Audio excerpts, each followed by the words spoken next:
My name is Daniel Nguyen, or Nguyen Hoài Daniel. My Vietnamese name is Nguyen Hoài Tien. Currently I'm the founder and CEO of Sông Cái Distillery in Vietnam. Welcome to The Vietnamese. I'm your host, Kenneth Nguyen.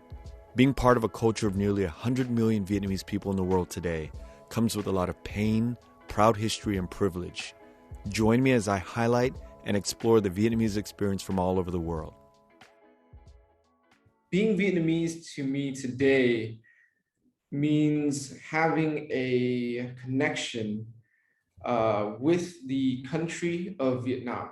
And the reason why I say this is it's really quite complex to define what it means to be Vietnamese. But I think to me, someone who's Vietnamese is someone who has some sort of family lineage connected to the place of Vietnam as it is today. So that's what I think it means to be Vietnamese. What was it like growing up for you? So I grew up in Southern California. I was born in Fountain Valley. I grew up in Westminster. And I think growing up in Southern California at that time was actually quite unique looking back. So I grew up in Southern California in the 80s and the 90s. And I didn't realize the context of everything until I went to college and read research papers that analyzed the situation of my childhood. And I thought it was actually quite interesting. And not only at that point, I became conscious of how it was so different, perhaps, from what is considered the greater America. So, growing up in Westminster, and this is kind of context for people who haven't been to Westminster, it's one of the most concentrated populations of Vietnamese people outside of Vietnam. And it wasn't until I was very far along in elementary school that I realized that Vietnamese people were not the majority in America.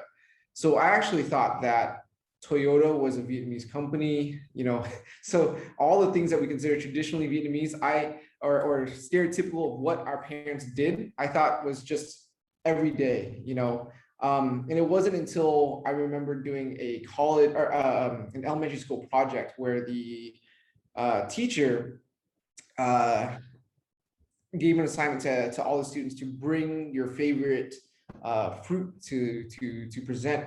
And my favorite fruit at that time was mango or cherry moya.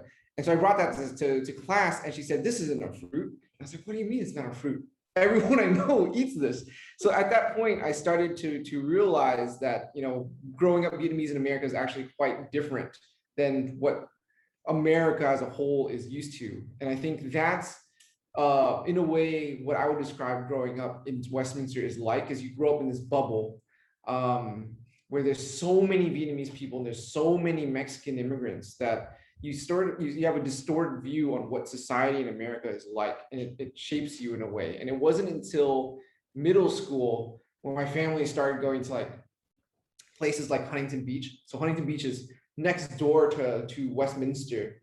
But I always remember there's a hill. So I grew up on Ettinger and Magnolia. And that hill that you get over to get into Bellaterra was like a hill that we never crossed. And I don't think it was like on purpose. I think there was just not many Vietnamese people or stores or restaurants over there at that time. But when we started going over there, I think one of the vivid memories I had also was in elementary or in middle school, I was biking on that side and I got jumped by a bunch of Caucasian teenagers, so white teenagers, and they stole my bike. And I think that was one of the first times I remember being called chink and gook and all that kind of stuff. So I think when you're asking like what was it like growing up, I think like there was that Westminster kind of like home and from bubble. But then when you step outside of that, you start to realize that, wow, we are, this is a whole nother world in which we're not the majority. And there's so many things to deal with, and I can go on and on about that. Once you get to high school, you start meeting other Asians. So I started making, Taiwanese and Japanese friends in high school, and then, seeing how all that plays out. So I think growing up in Southern California we were surrounded a lot by Vietnamese culture, but then also not at the same time. So I think the last point I would make is, even though you grew up in Westminster, you're not always raised up to be Vietnamese. So I think I have about probably over a dozen, almost 20 cousins on my mother's side, and I'm the only one that speaks Vietnamese. I've got cousins who are in the 40s and 50s who don't speak Vietnamese. And it was a prevailing mentality that we were going to be raised very American. And I remember this clearly because in the first grade, my teacher, Mrs. Gibson, put me into ESL, and that, I think, shocked my parents. And I think from then on, no more Vietnamese in the household. It was completely English. So I would say those are the things that stick out to me being raised in Westminster, is surrounded by Vietnamese things, but not being cognizant of it, and then also not being raised intentionally to become Vietnamese. I think so. That's what I would say in my own experience. Wow. And the fact that you now live in Vietnam, I mean, that's a whole nother thing that we'll get into. But I want to go back to that whole cherimoya thing. I couldn't shake it. I'm like, Yeah. well, okay, when she said it's not a fruit, I mean, what was your reaction at that time? My reaction was actually shock. I think the first thing that any young person will do at a certain point is also question. So I think I remember after that actually was going home and asking my parents. And my parents didn't have a strong reaction, or at least I don't remember. Because I remember the next time we went to a supermarket, I went and I tried to search for cherimoya because I have to show that this is before iPhone, so you can't just take a picture of it. So I just remember going to, I think it was like ABC Market or something like that. And I went next day and said, you can go to the grocery store and it's there, cherimoya, because at that time I didn't know that it was cherimoya. Because my mom had a mango tree in the backyard that she would self-pollinate every single year. So that's all I knew that it was, and we never had to go buy it. But I remember seeking that out the next time we went to the supermarket, trying to find out there was an English name, and I found it was cherimoya. And cherimoya is not even it's not even English. I think is it Spanish? I think it's either Spanish or French. I don't remember. Mhm. But yeah, so that's kind of my run-in with that. And I thought it was very, very interesting. It's still something that sticks with me today. So Yeah, that would really stick with me too. Something like that. I would, yeah, I think it would flip out. I'd just go off on the teacher. yeah, So, yeah. so when you got to college, what did you study? When I got to college, I started studying. I studied a lot of things. I ended up sticking with biology and environmental studies, but I also, at a certain point, did a minor in philosophy and a minor in music theory. So I played guitar for the school ensemble for a year or two, and then yeah, philosophy and music theory, but that didn't really stick because practicality speaking, paying off student debts, you're not going to make But much money being a but guitarist. Daniel, let's talk about that. You said it didn't stick, but it does stick. Because if you think Yeah. about it, right? It's this liberal arts, it's this way of thinking that really allows you to kind of bind the technical side of like bio with sort of the expansion of the things that you've done in your life, right? It gives you this sort of foundation to see the world in a very different place when you do embark on music and do embark on philosophy. It gives you just a more expanded view of, you know, go back to Vietnam and you have a sort of a broader understanding of like what needs to happen. Yep, absolutely. I completely agree. I think I don't regret at all delving into philosophy and music theory and other subjects. I actually think that for me, I feel very fortunate for my college years because my college years were cut short. I graduated early in 3.5 years instead of 4. But I think those 3.5 years were very formative in my intellectual development.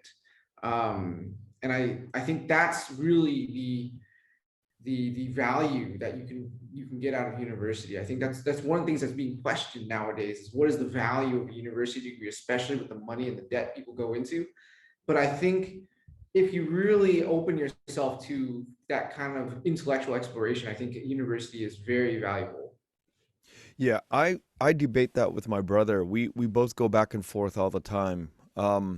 As guys who really did not want to go to college. My brother and I did not. I think we graduated high like under 3.0 GPAs for sure. And Right. we just weren't really geared up for this. My parents didn't really push that on us. We look back and we're like, well, we ended up going, and we're both, have pursued post, just graduate degrees, and but now it's, we really question it, and to talk about that experience that you have, it being very formative, it really does inform a lot of our viewpoint. But you have to really apply yourself, and that's the key thing. Yeah, and I think, it's a lot of it is hit or miss. I think as most things are in life, I think most things are made great by the people who Mm. are with you along that experience. I think I was very fortunate to have great professors. I can imagine if I didn't have good professors in the beginning, I would probably be much more disinterested in college. And then also, I think I was also fortunate to have very, I guess, intellectually curious peers at that time.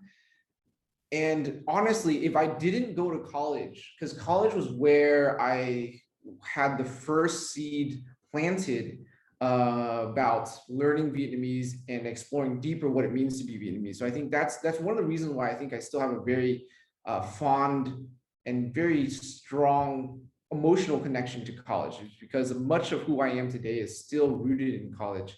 And even more so than say like graduate degrees.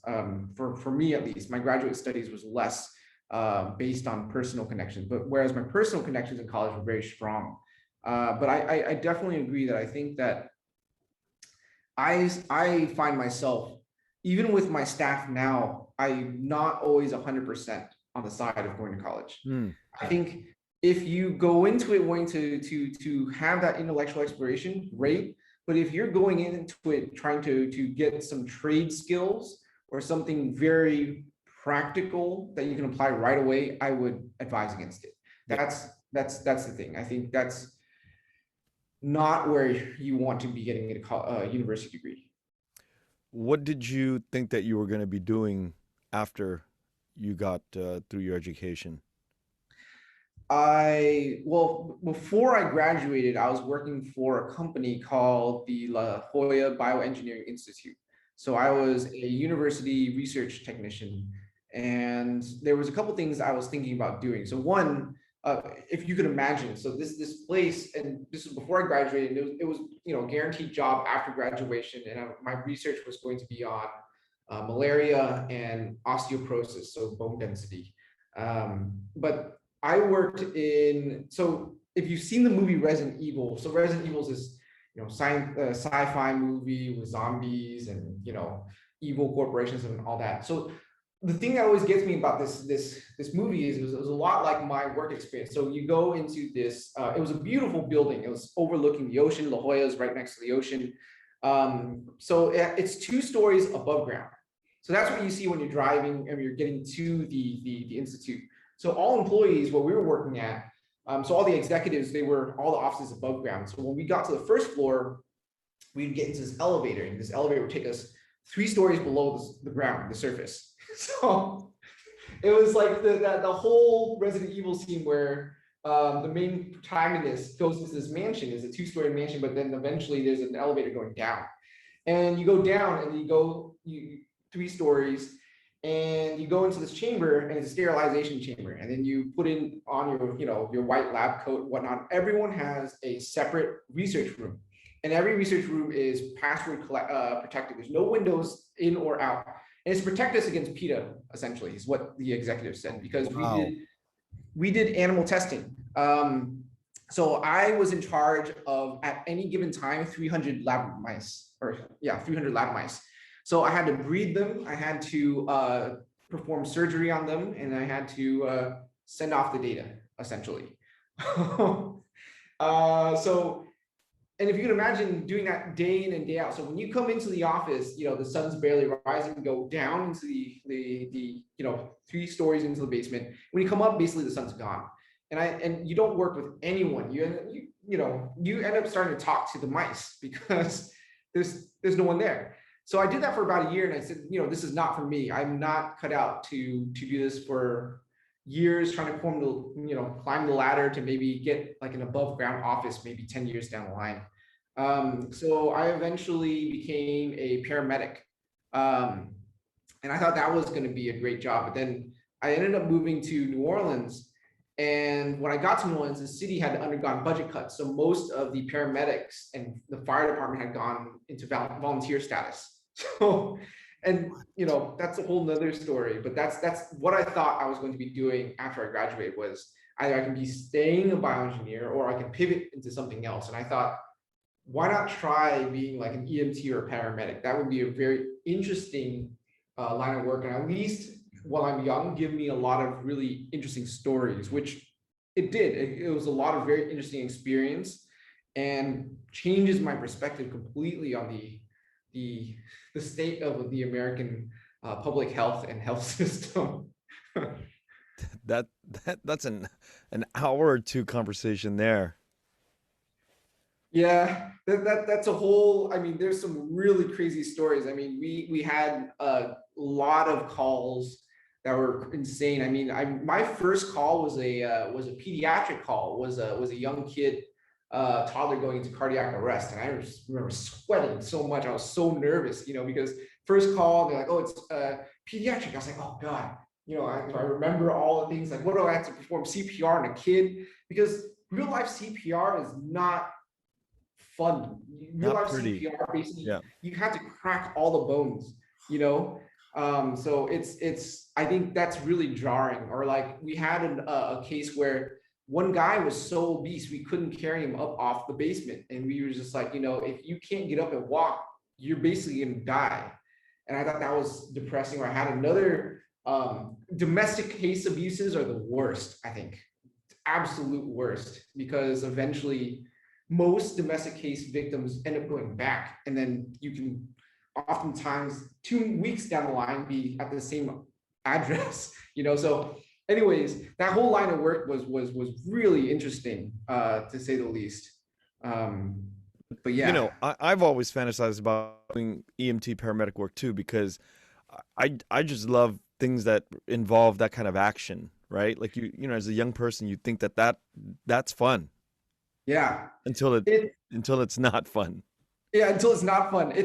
I think like, when code blue and you're the lights are on, and you're sitting in the back seat and things are jumping up and down, you're like, oh man, this is really cool, and then until you you process everything, stuff goes by in a blur. Like every single shift without a doubt, I would just come home and just knock out. I was so tired because you're running on adrenaline almost the entire, it was basically, we were on 12 to 24-hour shifts. So you were just on so much adrenaline, you wouldn't be able to sleep like a full 8 hours. You'd be like any second another call would come, and you're just like, oh, but you don't get time to process until you're off on your downtime. And you're like, whoa, that's really crazy stuff we did, and you get desensitized to it. I remember one of the guys that I work with, he just had on his phone just like a log of pictures of all the crazy stuff he's seen. Like you would just like show everyone, oh yeah, look at this. This guy has like a butcher knife hanging out of his stomach or whatever. It's like, I see why people, you have to cope with it in a way, and it turns into this kind of dark comedy in a way. Yeah. So that's still one thing that I regret not having experienced in my life. That's always, when I see ambulances drive by, I'm like, oh man, I should have done that, just at least for 1 year. How long did you do it for? I think I did it for about a year as well. And I because it's very tiring, and unfortunately that job does not have a lot of growth potential. You max out pretty quickly, and your decline is very fast because all it takes is for you to pull your back one time and you're done. So that's a really rough one. So those guys are completely, you know, the people in the EMS field, I feel like, are very unappreciated in the country. I think they don't get paid enough for what they do, and they don't have enough benefits to cover them. I think that's one of the travesties behind everything. Everything's understaffed. So in theory, you learn in school, you know, every ambulance is supposed to have however many people. Every, you know, fire engine is supposed to have however many people. In reality, it's not like that. In reality, it's like you know, that's probably maybe like 2/3, if you're lucky, of that staffing level. So it's really quite sad, I think, the state of it. But yeah, it's never too late because they're always understaffed. So if you ever want to live that dream, I'm sure that there's always opportunities. But it's a very tough industry in terms of longevity. Yeah, I can imagine. It's like a young person's game almost too. Absolutely, it is. It is. So what happens next? What happens after the EMT experience? So I ended up in New Orleans. I worked in the food and beverage industry for a while. So I worked for the Besh restaurant group. They no longer exist. Besh was caught up in many years down the line, so very recently in some scandals. So that company group doesn't exist anymore. And then I worked in community development.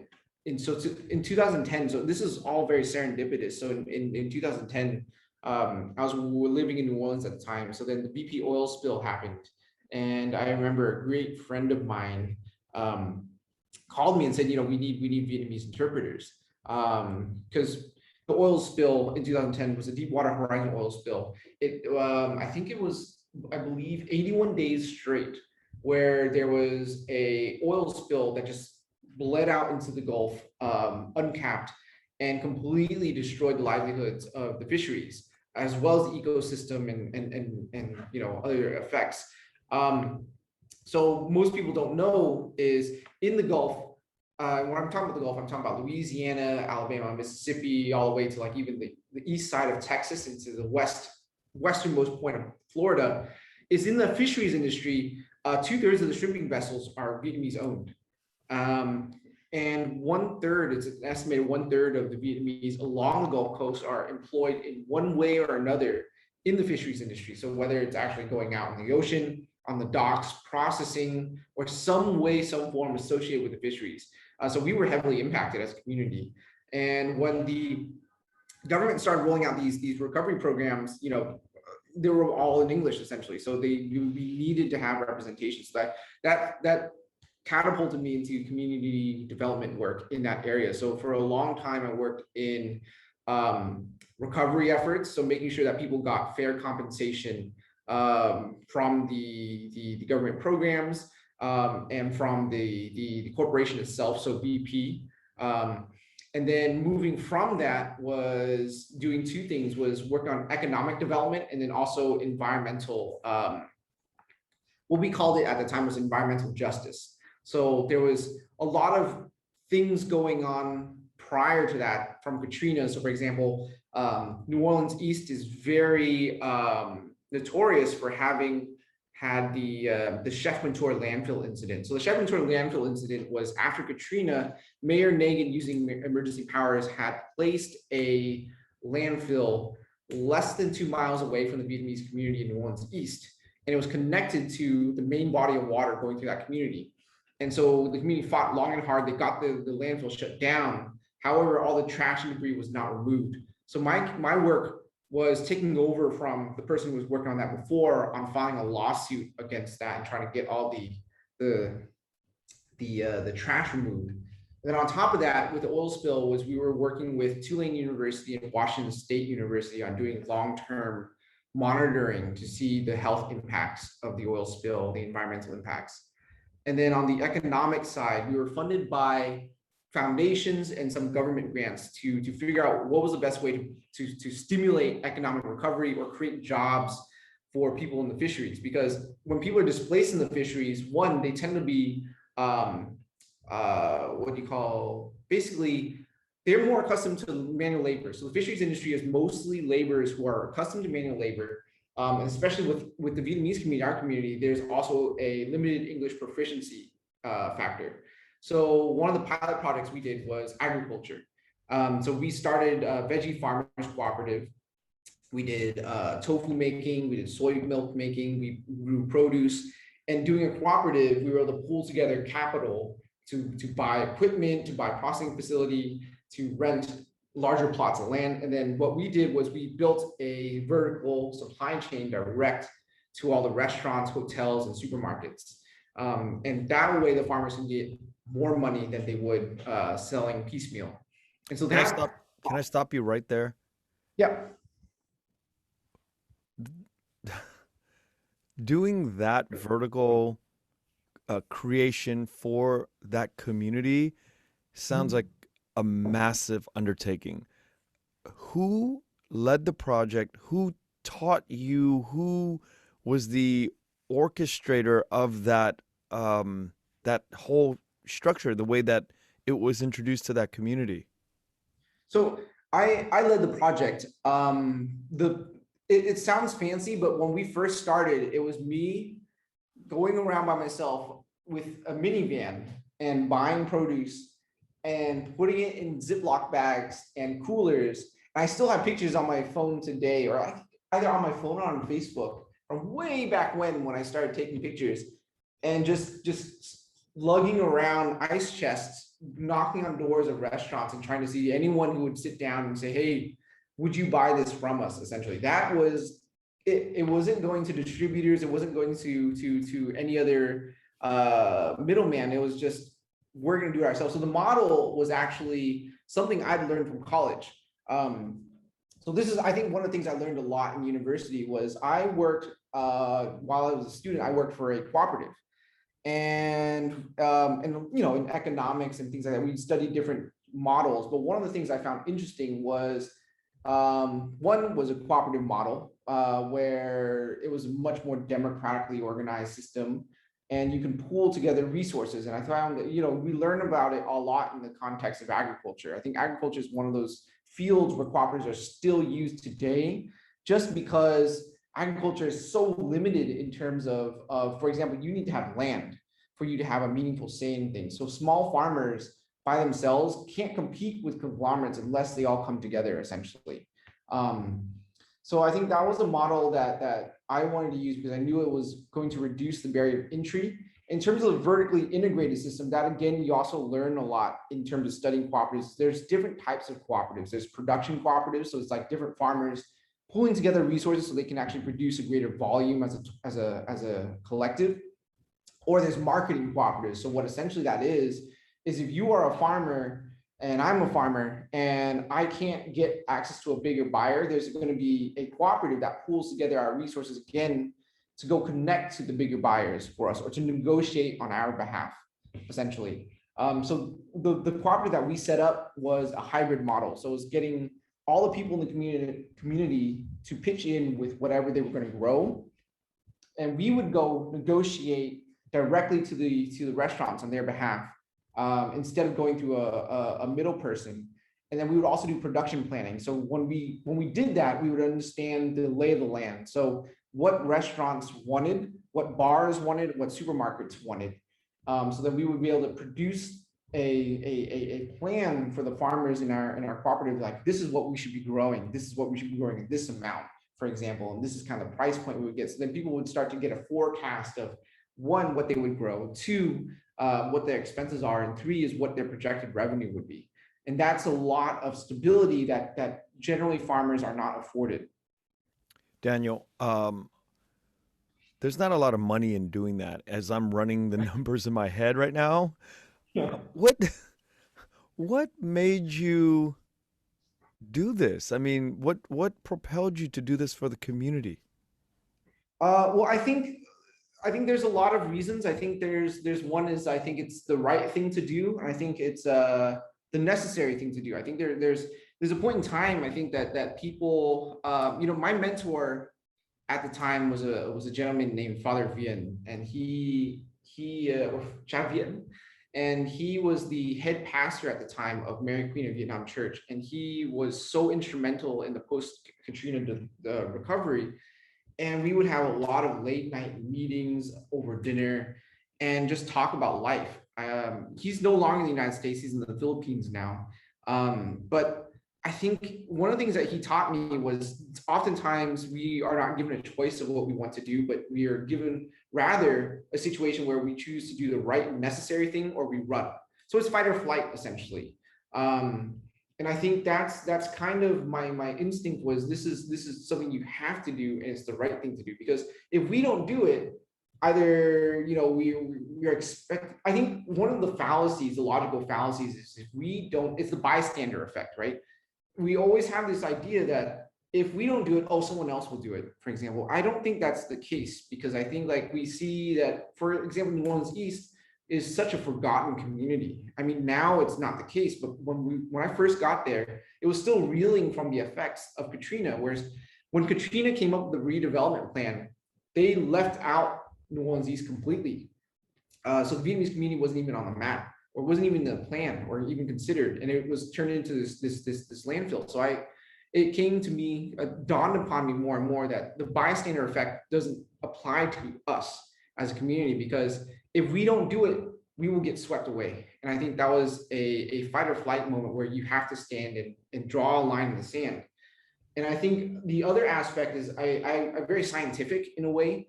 I have a lot of ideas and theories, and my main thing is, how do we test those theories and see if they work? And there's such a adrenaline that you get from putting something into, from theory into something material, seeing it emerge, and then seeing if it fails or not, and then learning and growing from that. And I think that was so exhilarating when we went from this idea, we went from one minivan to now we actually bought like a delivery van. We were selling tofu, it was amazing. And then seeing people invigorated and people who wanted to hear the story. So those are things I think that for me kept me going also in the long run, was seeing the results, seeing how we change people's lives. But the initial thing was fight or flight. Like, I think that's when you realize the type of person you are. And I realized at that moment that I could have run and gone like maybe back to California, but I think that there was something in me that said, you have to do it. Otherwise, no one else will do it. I think that's the key thing. Who are your parents? What did they Who do? are my parents? Yeah. I mean, were you influenced by one parent in the way that you think in terms of this whole fight or flight, stay back, or was philosophy in college something that sort of allowed you sort of this insight to stay back? Because I know me, when I was your age at that time, I would have bounced. I'd be like, okay, fight or flight, I'm out of here, because there's no money here. And as I'm living and I'm learning more, you're right. If we don't do it, it's not going to be done. So I want to know what influenced you, what caused you to think this way. I don't know. I think my parents, so my dad lived a very interesting adolescence. So his father, so my ông nội, is from Quảng Bình. My bà nội, so his mother, my grandmother, is from Huế. He grew up in Đà Lạt, and he went to seminary school. So he was supposed to be a priest. And at that time, that was a big deal, because room and board, everything is paid for. And when he fled Vietnam in 1975, that went out the window, and he single-handedly raised the family. My mother's family is completely different. So her family is originally from the north, from Ninh Bình in Hanoi, and then she grew up in Saigon. So she was born and raised in Saigon. So she's a Bac Nam Tu. She was a university student, and she taught at. She was a faculty at. I can't remember the university anymore, but essentially she taught literature and poetry in Vietnam, and she left Vietnam in 1981 to come to the US. I think their lives in Vietnam impact me less than their lives in the US, because I think the thing that I remind myself a lot is the hardships I may face today is not comparable to the hardships my parents faced. So going to a country where you don't speak the language, starting over from scratch, your college degree means nothing. Your education means nothing. You know, my dad had to start over from scratch. My mother had to start over from scratch. And then building up completely. I think to me is something I remind myself on a day-to-day basis. I think, you know, starting your own business, running a business is quite difficult and stressful, but I still think that I'm in a position where I'm doing it because I love it. Whereas I think my parents were doing it out of a necessity. I think doing something out of necessity is completely different from doing something because you want to do something. Yeah. And I think that that's still, even in New Orleans, I think that that was always the case where I always had the option that I could always quit if I wanted to.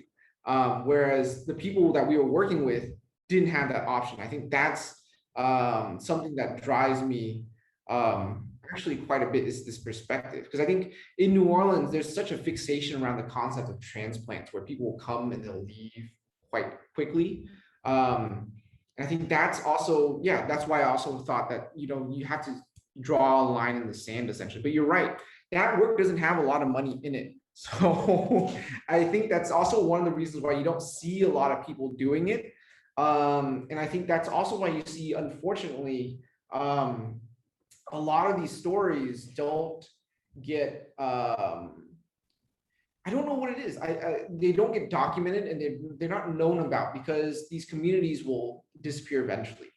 I think one of the hard things that the conversations that I have is all things point to the direction that these communities will no longer exist in another couple generations, maybe even one generation. The fisheries industry is not really, you know, booming anymore. New Orleans East is not technically very, you know, booming economically. The young people are leaving, they're not coming back, for example. So it's all these forces greater than us. But even then, like, the idea of temporality, so how long something lasts, does not diminish the value of something. So I think that's still, there is something to be said about that community. I mean, every Saturday morning, there is still a church of home where the older generation goes out. It's completely outdoors. People are still squatting and selling stuff that they grow, Vietnamese produce, you know, people in the Mexican Guatemalan community. And it's mostly a communal thing. Yes, there is money exchange, but it's so, you know, it's just because there should be money exchange, but really it's a place of bonding community. And that, to me, I think I never really saw in California. Yes, there were flea markets, but it was never this tight-knit community coming together every Saturday. And, you know, most everything was homemade. So that was something that's, I think, very inspiring and touching. And it really does, I think, has changed me a lot in terms of my idea of what a community could be. Yeah, I mean, I have studied your website for Sông Cái, and I see that. I see now the traces of your time spent in the community, with these farmers, with this community, with the projects that you've just described. I get it now. I look at it and I'm, you know, when I see images like that, it always draws me to think about what inspired the creator or the founder to sort of move in this sort of direction. And I can see it now. I can trace the lineage of your experience back to your time in the South. Yeah, I definitely think that that's definitely a formative part of my life is New Orleans. That's definitely a place I will never forget, and it's a place that I try and come back to frequently to pay homage to. How long were you there for? I was there for probably 6 years, I think. And Yeah. what propelled you to move on to the next stage? I think it was risk.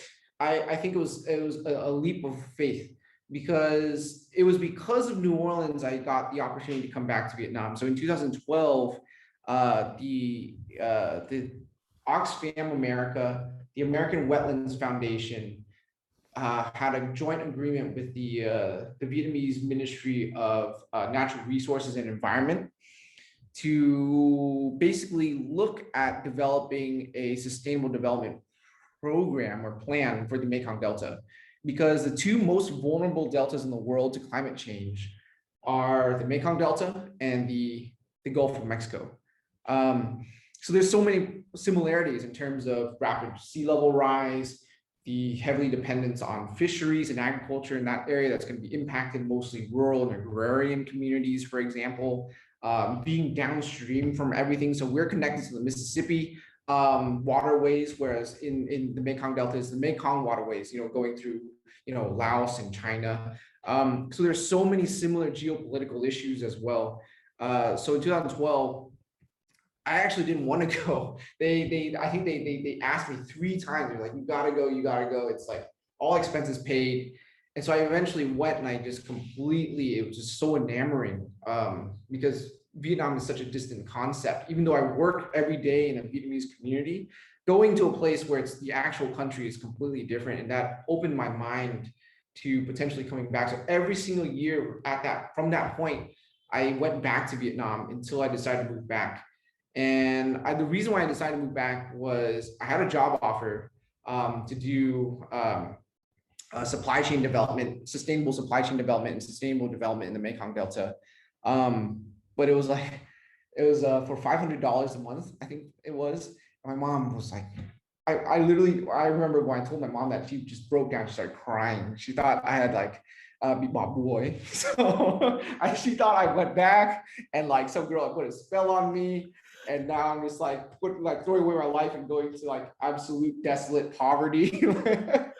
Wait. So wait, the job offer was for $500 a month? Yes. And wait, this was 2013? 2014, 2015. Yep. Wait a minute. So wait, 2014, you actually take a job for $500 a month? Yes. And the reason why was there was so many things that I was considering. As one, at that time, I was still in my 20s. I was single. I didn't have a family. I was in good health. My parents were in good health. And I had paid off my student debts. And I thought, if I didn't get to study abroad, and I thought, how much of the world do you know, and then how much do you know about yourself if you've never lived or put yourself outside of your comfort zone? And I thought, this is it. Like, if you're gonna do it, you're gonna do it now. You can't wait until you're 30. You never know. In 2 years, you might find out you have like, I don't know, multiple sclerosis or something like debilitating like that. So I decided, why not? And I sold everything that I had. It was actually quite a quick leaving, but I left, and I ended up taking this job, for $500 a month, which for everyone who's listening is $500 a month is actually a little bit, it is pretty much average, the average wage that someone could find in Saigon, Ho Chi Minh City at that time. So, I mean, maybe even a little bit above average. So it wasn't like you were living in poverty, but definitely you're not going to be living the expat lifestyle. No, not 500. No, absolutely not. Not in 2014. Yeah, and I mean, it's funny. I didn't even now until I started Sông Cái. I think that was like my wage stayed stagnant through all the different jobs I've worked in Vietnam. So. I know guys who were spending that much on dinners in 2014 in Vietnam. Yeah, I know. So I remember going and meeting other VidQs and being like, man, I'm like well, Oh God. I can understand why your mom broke down and cried. I would freak out too if my son came back and told me that. Yeah. I mean, it was very gutsy. I think I was very fortunate that it worked out the way it did. Because I think that, to me, $500 a month, yes, is not glamorous. But I think the experience that I was able to access was incredible. I think that to me is like, I wouldn't be able to even purchase that if I wanted to. You can't actually. And I think there's so many things that I was able to do, see, and just live during my time doing that I think that I would never have been able to do otherwise. Like, I think if you had a nicer job, that you would not be able to go out to the rural countrysides in that depth. And I think to me, when I speak to a lot of expats and VITQs, it seems to be an experience that's completely unavailable. Even if you want to seek it out, like how do you even begin? So I think that to me, I think that was something I forever grateful for. And I try not to forget those experiences in the work that we do. And this was with Oxfam? No, this was with other Vietnamese companies or institutes. So I worked on 3 different things. And I worked for a for-profit in Ho Chi Minh City, Saigon, 2 of them. And then I left, actually. I only stayed in the South for, I think, a year or 2. And then I immediately had this opportunity to go to the highlands of Vietnam. And I thought, wow, this is what I've been reading about, and this is what we've been studying, and this is what I definitely want to do. And so I took a job with this institute, and this institute was about studying and advising on policy around forest land allocation. And this is completely fascinating. And I think it's a subject that I think not many Americans at all know. Some Americans in the natural resources industry and field really do understand this, and they think it's quite fascinating. So this is a little bit of a sidetrack, but Vietnam has a very interesting land law. So I know we're a VietQ community, and the topic of politics in Vietnam is always touchy, but it's something that's unavoidable. And I think I'm going to present it in a way that's as objective as possible. So Vietnam is a socialist republic. And in that sense, they have a very different set of values from, say, the United States. So in 1988, there was the decollectivization of Vietnam. So it used to be the Soviet system, right, where the government owns all the land. In 1988, with the collapse of the Soviet Union basically inevitable and looming, they decided to decollectivize and start to explore the idea of private property. And so what that eventually meant was every single household in Vietnam got land for free. And that's something that, when you put that in perspective, is giving everyone a completely different starting ground than the United States. We have to look at, when you understand that, you understand why Vietnam is the way it is and why people are able to live the way that people live now on maybe less than $500 a month, because all of their families own outright the land that they live on in the countryside. So they don't have to worry about paying rent or things like that. So that being said, a part of the land law was forest land allocation, because most of Vietnam is actually forest. And so how do you allocate that land? So it's not as simple as, okay, Kenneth and Daniel, your 2 households, you get the same amount of land. Well, okay, but what happens if your family is bigger than mine? What happens if I want to live more downstream and you want to live more up in the mountains? Who gets what kind of land? So the system of that is continually evolving. So the work that I was doing was going and seeing what was going on in actuality, how people live and the community values, and how the government policy can change to more reflect that. So for example, we when you're looking at forest land allocation, say for example in the Dang Nguyen area, the Central Highlands, right?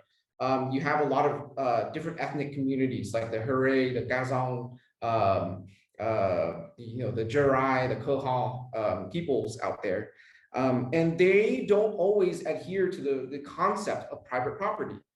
What that means is, traditionally, say for example the Hurray tribe and say like the Kontum area. So say, for example, the Boe area, they traditionally looked at land as a communal thing. So when the government came in and said, everyone gets land for free, well, then you have to split people up into households. And then those people will now have to have a piece of land. That fundamentally alters the social fabric of a local community. So the result of some of the work that we did was, now the government actually gives communal land. So this is, you get household land, but then the community also gets a piece of community land. So you still get this piece of land that the community still calls their collective own, to honor that. Or say, for example, and this is a lot more tricky, is a lot of some of the Northwest communities were nomadic. So they live in what they call the Nung. So when you're doing like swidden agriculture, when you're up in the mountains, they call it Nung. So you actually live and you sleep up there, and then you have a house maybe more downstream. But that plot of land changes because a lot of it is what you call traditionally slash and burn. Slash and burn is a very controversial topic, but that means you 1 year you're here and the other year you're here. So how do you give someone land if you're not sticking in one place? So there's so many interesting topics that's that you learn about when you're doing this. So that's some of the things that I was able to learn about and experience and work deeply in that I think was very Daniel, invaluable. that is very fascinating because when we out in the US, when we think about the political side of land and distribution of land and the ownership of land, Yeah. we think of it in a very black and white thing. We don't, there, there's no nuance in that, you know? There's no nuance. It's like, oh, it's communist and it's taken over by the bureaucracy of the government, and that's it. That's the final word. But the actual division and the thought out nature of these tribes and these indigenous people and the nuances of what they have to kind of experience is completely left off the table for our understanding out here in the US. And Yeah, I knowing think this and knowing that there's people on the ground in Vietnam thinking about this, it it's a very unique and special thing that needs to be phobiing. We need to know yes. about this stuff because that means that it's not black and white. Nothing that's happening in Vietnam is black and white the way we think it is happening here in the United States. Absolutely. I think I think anywhere in the world, and this is why I also recommend that people spend time abroad outside of the US, is because it gives you a perspective of the US is completely different because things aren't black and white. Are there shortcomings in the Vietnamese system? Yes. Are there positives that the US can learn from? Is absolutely. And I think that's why these countries have diplomatic relations, because countries ultimately have to understand that there is no black and white.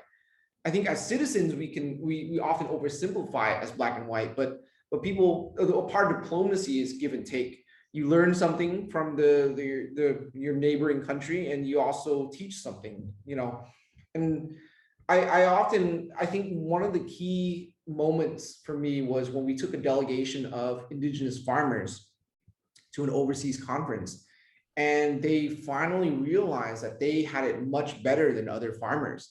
When they met farmers that were in debt in the Philippines, that were working on basically modern day plantations for other landlords, for example, their perspective changed completely because they're like, wow, the government just gave us this land. And then when they learned from other farmers, like the Native Americans living on reservations in the US, completely changed their mind because it was like, wow, like, we were given this land and this land was ours for however long we couldn't even remember. Whereas, we work with the United Human Nations and they're like, yeah, we were forced down here because of, the Trail of Tears, So I think, are there problems? Yes, there are land disputes in Vietnam, and I'm not denying that. And I think I'm not trying to, this is where like these kinds of things will land me in trouble, which is fine. But I do realize that there is a lot of issues with Vietnam. And I think that's also a whole nother episode. We can go into the problems. But my work specifically was around trying to change and address the land reform. So the end of my work was in 2017, where we were actually able to change the what bảo vệ phát triển rừng is the forest land protection and development law, where we were able to actually put in there a redefinition of spiritual land. So in Vietnam, people think there's no religious freedom. There is. It's tricky. I think religious freedom anywhere is tricky, but in Vietnam, they give out spiritual land. And in the law before 2017, it said spiritual land was anything that was demarcated with a nhà thờ, so a church, chùa, like a pagoda, or a đền miếu, so like like an altar, if you will. most non-Ging, so Vietnamese people as we know ourselves as, we all mostly belong to the Ging ethnicity. We're only one of 54. So the other 53 communities, most of them don't demarcate spirituality with a so why don't they get to have their land designated as spiritual? So that was actually brought into the law. So now the government said, yes, you can be from the Hurray community, and your forest land that you deem spiritual will be recognized as spiritual. So when developers come in, there's lots of different types of lands. So there's land zoning in Vietnam. Spiritual lands, like good luck trying to touch that, kind of thing. Yeah. Yeah. And then now what I'm thinking about is, as you're telling me all this stuff, I'm like, who's leading the charge to protect all of the indigenous people? Like, who's leading the charge for all of these rules and regulations, right? Because it just doesn't magically happen. It's not like the will of the people and the government leaders are doing this. There has to be somebody or group of people that are very conscious of what needs to be done correctly and in the right way to service and make the people happy. Because it's not just like, we're going to do anything we want and we're just going to bulldoze over the way you live. No, we're going to figure out a way to make everybody happy here. And that kind of give and take is a nuance that's entirely lost on people here, Vietnamese Americans or Vietnamese in Europe or Vietnamese in Australia, where we don't know the subtleties of the communities and the government actually doing great work like that to really back up the people who are living that way. Yeah, and I think that this is maybe, I would say this is one of the weaknesses, or one of the critiques I have of Vietnam and its government system is there's not a plethora or an abundance of public discourse. So the way that things get done, so when we're doing all this forest land allocation and whatnot, there is a give and take between the community and the government, but it's not in the public discourse that we are used to in the United States, where there's town halls. You can go to the town hall and voice your opinion.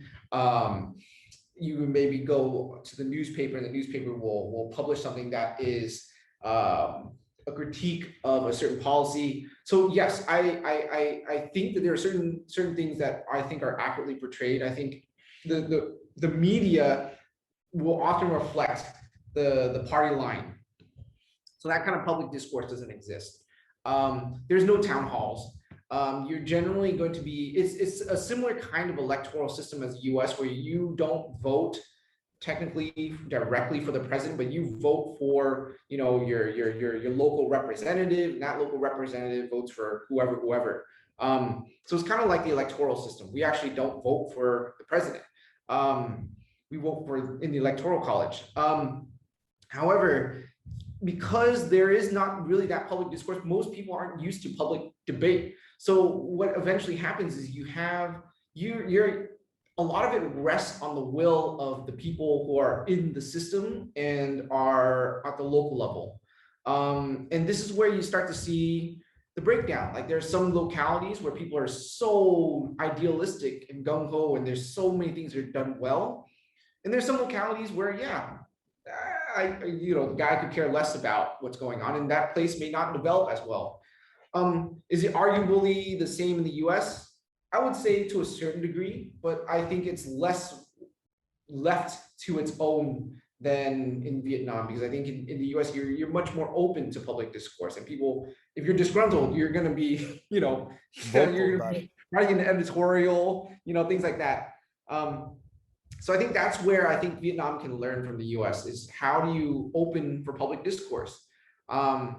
And at what stage in the country's development do you do that? That's also up for debate. But I think the last time I was asked about this from the state media.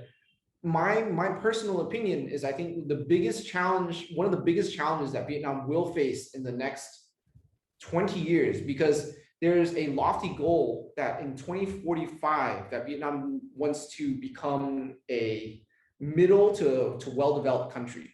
So right now, Vietnam is no longer considered a poor country or low-income country. It's like a medium-low income country. So the goal of the party is in 2045 that Vietnam will become a well-to-do country, like upper middle class. But my personal opinion, and I've got on record saying this, is I think the biggest challenge will be human capital.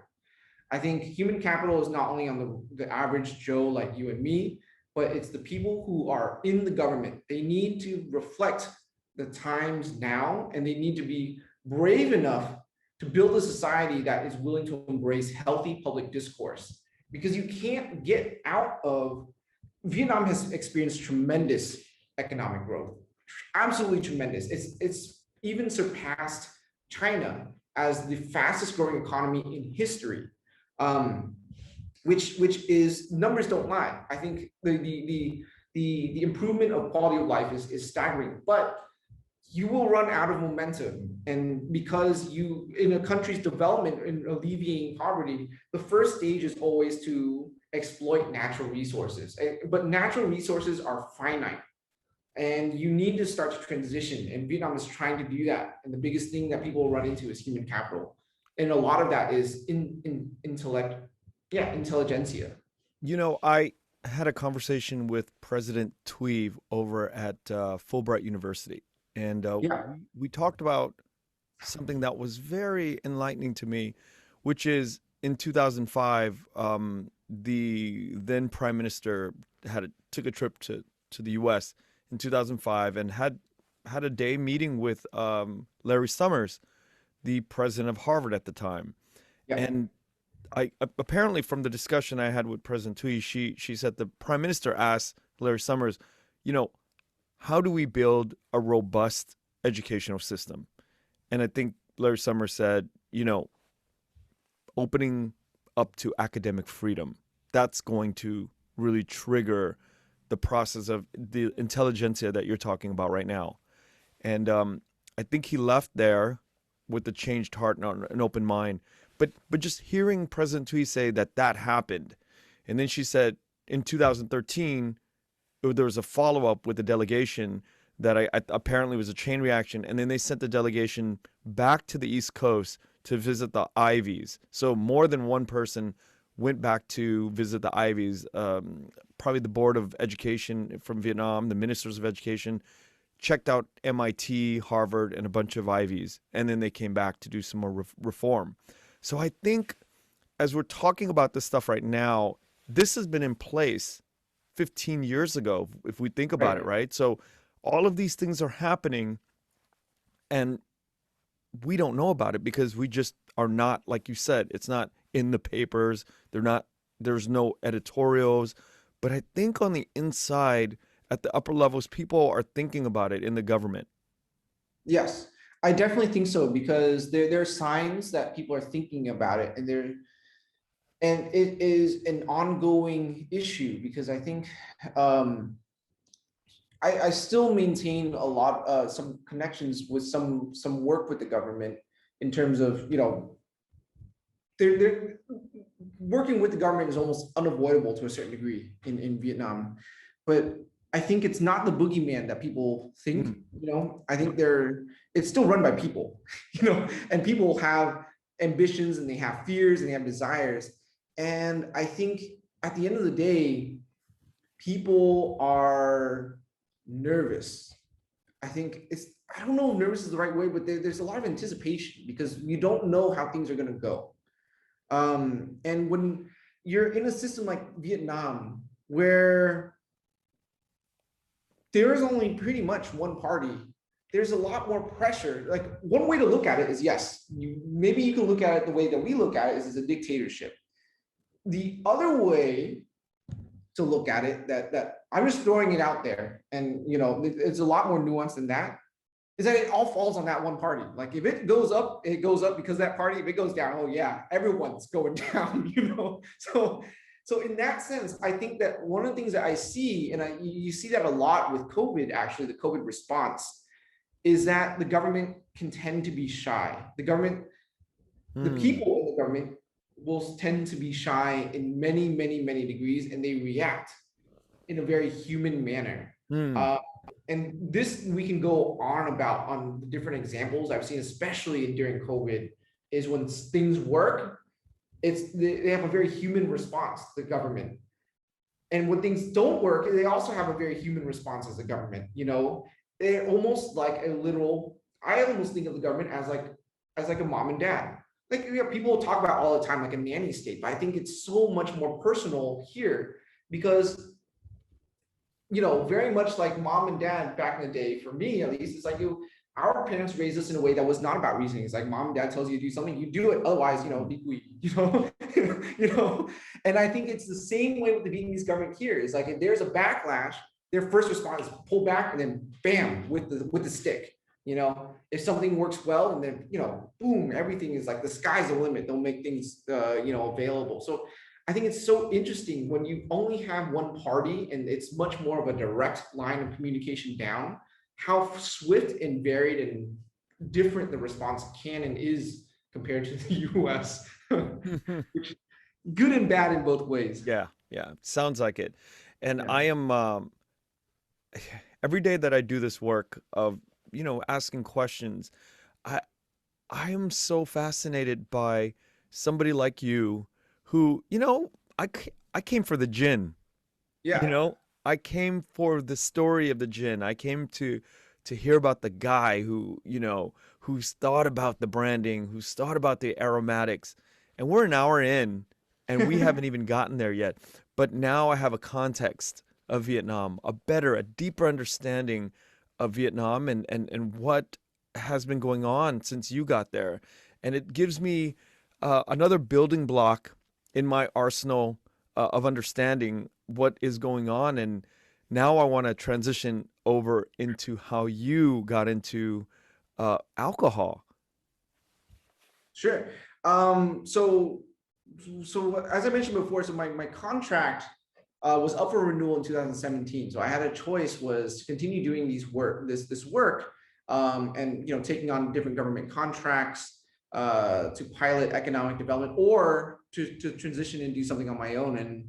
And I ultimately transitioned to do something on my own. I think one of the things that I found was, one, the government has its limitations. I think the government's role is to come up with policy. But when it comes to doing stuff like state-owned enterprises, which doesn't exist in America for a large part, that's where you hear all the horror stories where the government is mismanaging things and government enterprises go bankrupt, they get bailed out. They're just like a shell company. The question for me was the lasting impacts of what we were doing around forest land allocation. The thing that I was interested in is, what now? So when you give people land, the question always becomes, what now? What do people do with the land? And how do they live a fulfilling life on the land? Now that you give them all this freedom, I think freedom is actually, now that every day I get older, I think increasingly I have adopted this view that freedom is actually a burden. People think it's a glorious thing, right?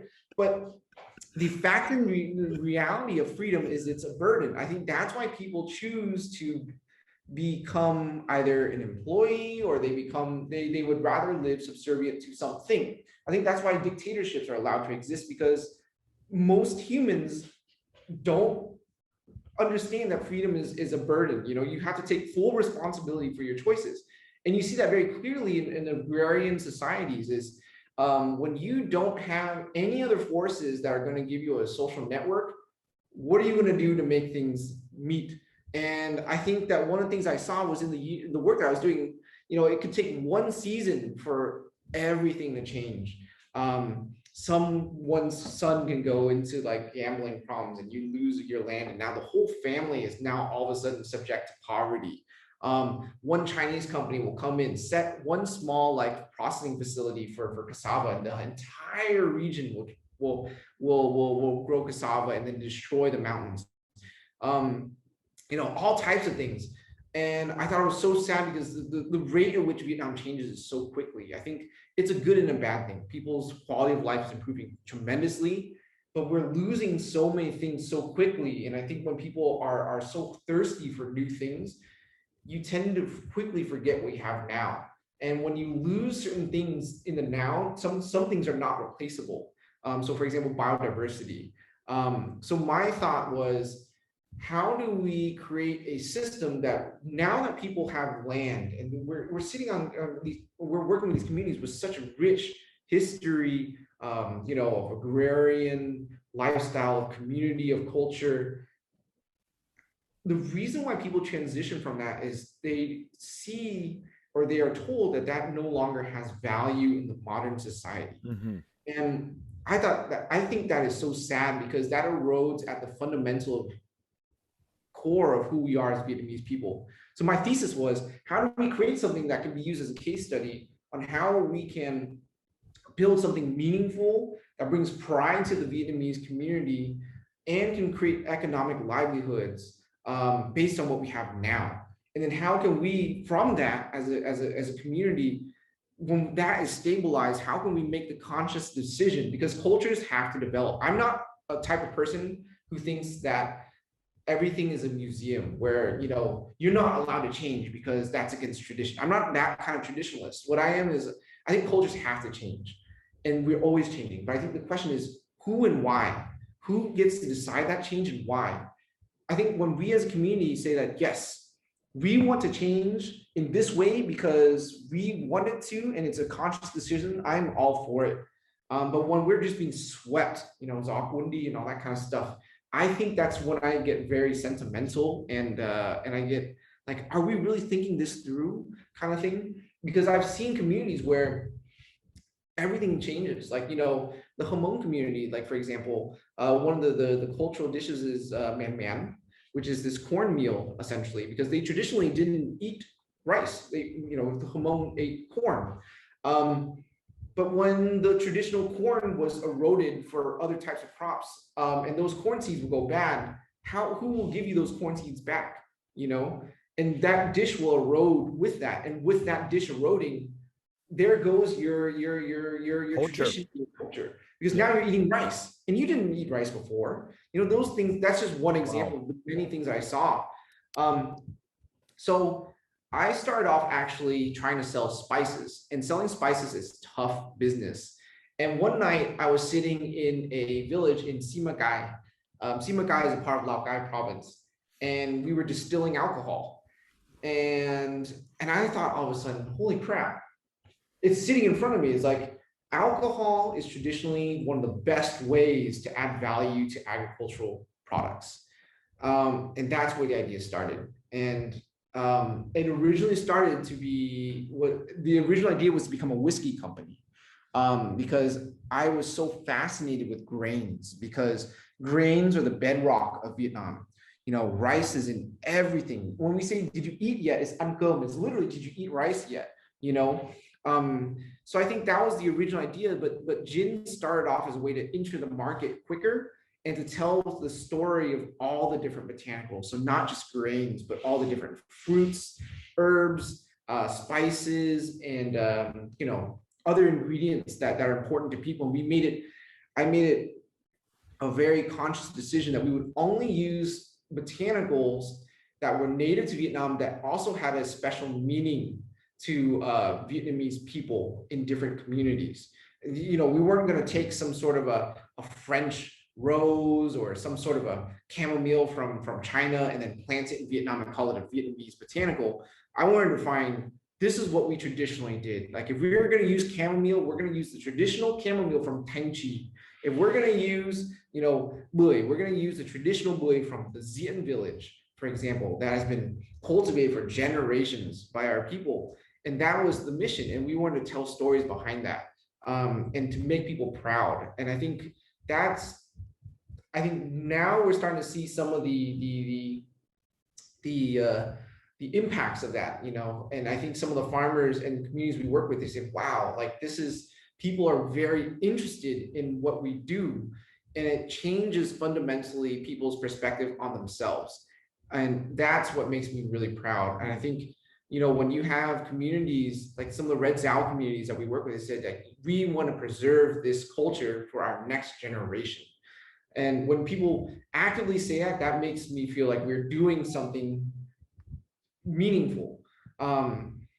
and that's what I want. And I think, like, you know, when I have someone like you or other people in America say, wow, like, I'm so proud of this brand in Vietnam, like, I didn't know this, like, that's the impact we want to have. We want to have like a brand that's connected to the community, the people, and the culture, that instills that sense of pride, so that we can say to the rest of the world, like, you know, we are deserving to stand next to the Japanese gin brands, the Scottish gin brands, or the Singaporean gin brands. Like, no one's better than the other, but we are also proud of who we are. And I think that's something that's lacking in the global field, and it's definitely something that's changing in the culinary aspect. So I think spirits is definitely, we have to assert ourselves in that way.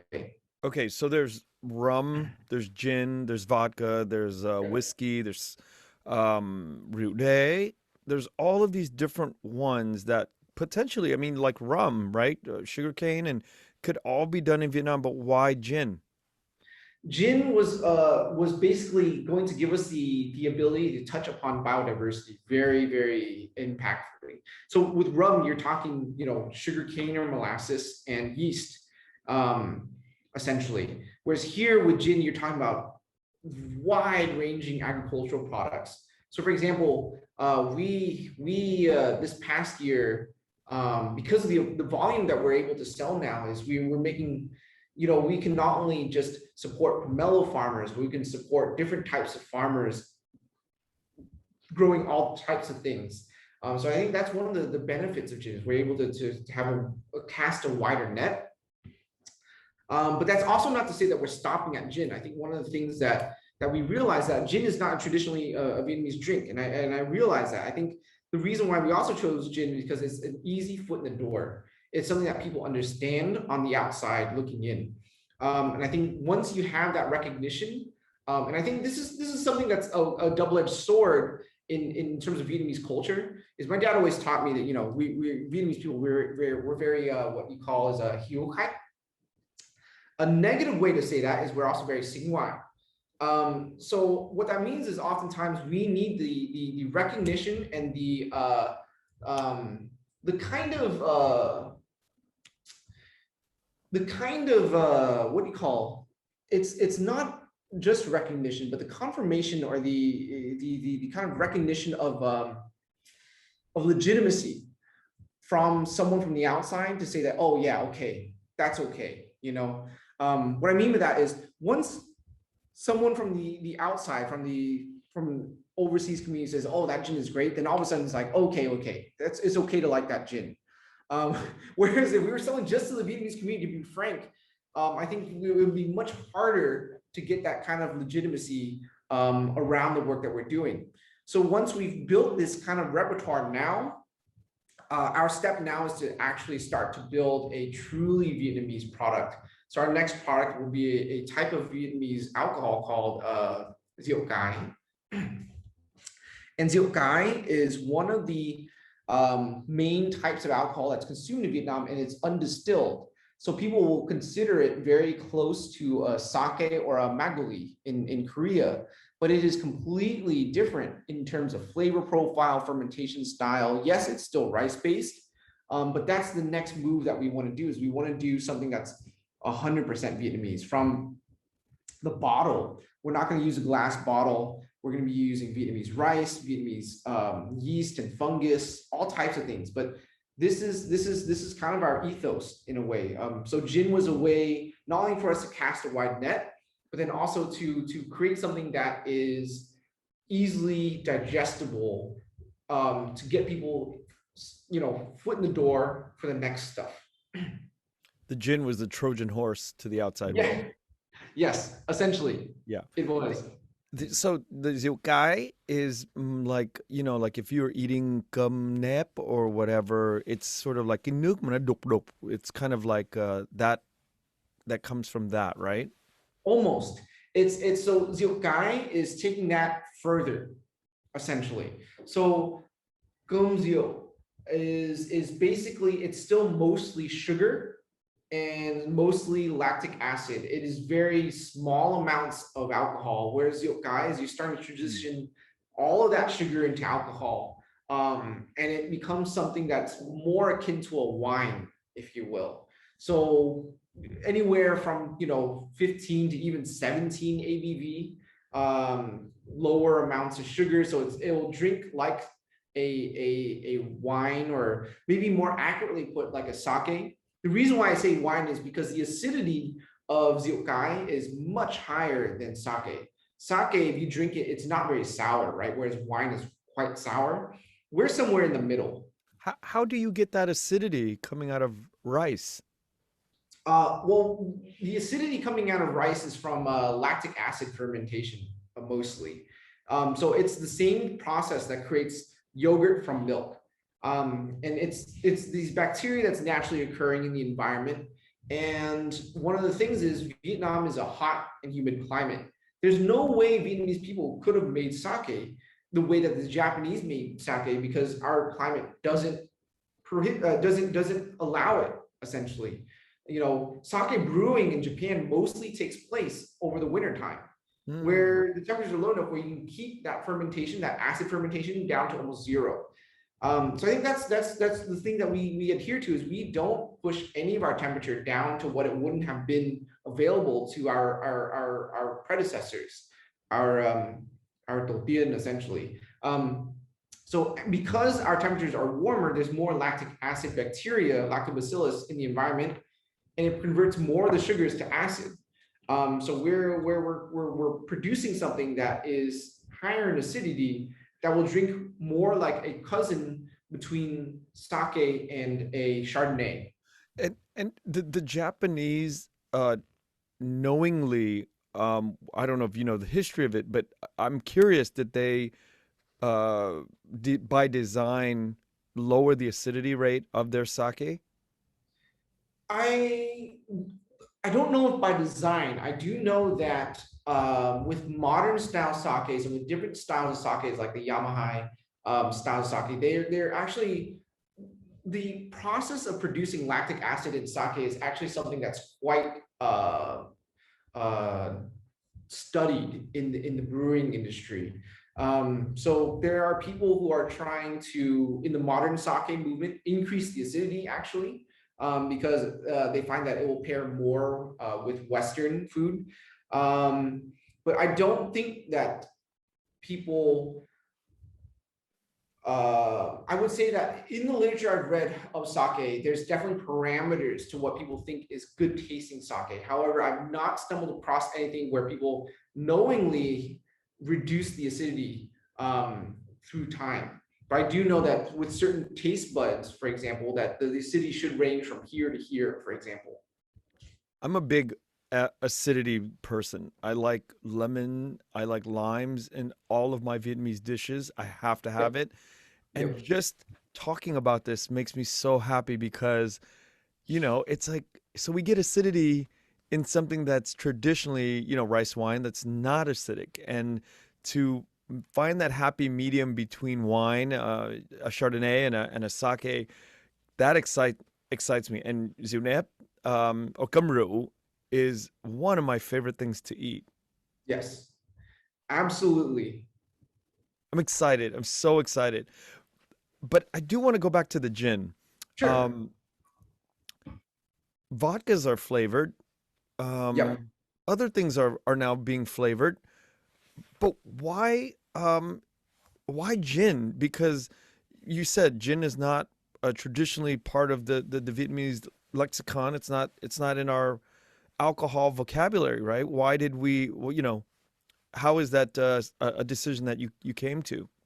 I'm not Yeah. checking you. I'm just like asking. I'm just curious. No, Yeah, it's yeah. it's completely, it's a valid point, because I think there's always a lot of external factors. I think with gin also, is there's a gin boom in the Asia Mm. Pacific region. I think also globally the craft gin movement is exploding, and people are using it as an avenue to talk about local terroir, local biodiversity. And that's one of the reasons why I thought it was also a much more digestible product, is people are paying attention to gin more now.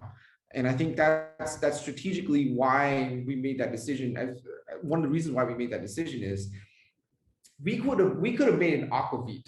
An aquavit is very similar to gin. The only thing that really differentiates aquavit from gin is the use of juniper berries.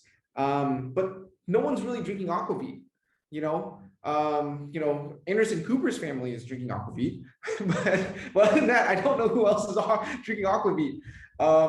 I might catch some flack for that, but in all fairness and all kidding aside, the gin movement is one of a huge factor into why we did the things that we did, because our goal was to have a Trojan horse, like you said, something that is digestible by people in Vietnam and overseas, so they know what it is, and there's a lens for us to start telling and introducing and getting all that Vietnamese culture and story in the door. That's why we need something strategic. You brought up a term that I want to kind of clarify and dig into. You Yeah, said, I think you just said local terroir. yeah. Can you tell me about that? Tell me about the idea of what that means. Sure. So in wine, for example, a lot of aficionados and sommeliers talk about terroir, and how the terroir impacts the grape and how the grape then impacts the wine. And we talk a lot about a concept called ethnobotany. Um, and ethnobotany and terroir are very similar. And what that means is, when you're looking at an agricultural product or a product of any region specifically, um, let's take the example that people maybe know more clearly is wine. You can take a Chardonnay grape and make it into wine in the south of France, or you can make it in Napa Valley, and the two products will be completely different. And the reason being is terroir. It can be the same. It can be the same variety of grape, but the idea of terroir says, other than the variety of grape, other factors that influence the end product include climate, include where it's grown, so the soil, include the people who tend to it, include the culture associated with those people, and those other external factors. And ethnobotany goes even further in saying that we're very interested in the relationship between people and those agricultural products. That relationship can be spiritual, it can be communal, it can be political, things like that. And those also are another factor that influence the end product. So that's when we're talking about terroir. So for example, let's say with a gin, we're talking about pomelos. So we use pomelos in the gin. So why a specific type of pomelo? For example, why is it the Zian pomelo and not, say, the Nam Doi or some sort of grapefruit from Malfi, Italy, for example? Well, because of terroir. So we look at yes, does the pomelo smell and taste great? Of course, that's a factor. But the reason why, and I'll use the pomelo as a snapshot for, I'll use two botanicals to explain the idea of terroir and ethnobotany. Is so yeah, the pomelo, for example, we're interested in why does that pomelo taste the way it does where it's grown. So in the Zian region, it is actually mostly alluvial deposits. Alluvial deposits being high in organic matter, so the soil. So what that means is, when you think about the soil, you may think of sand. But when you think of loamy, very heavy alluvial deposits, you think of more stuff like clay, hard, compact, shallow roots. It's the stuff that you'd run around in when it's raining, and your parents would get really mad at you because the mud is stuck to your jeans. But on the flip side, it is heavy in nutrients as opposed to sand, so it produces a very rich, sweet product. So the Zian pomelo is one of the two sweetest pomelos in Vietnam by far. And this is the impact of terroir, where it's grown, the species, the way that people tend to it, and the fact that the North has seasons of 4 different seasons, and the tradition of that entire village being known to just grow pomelos.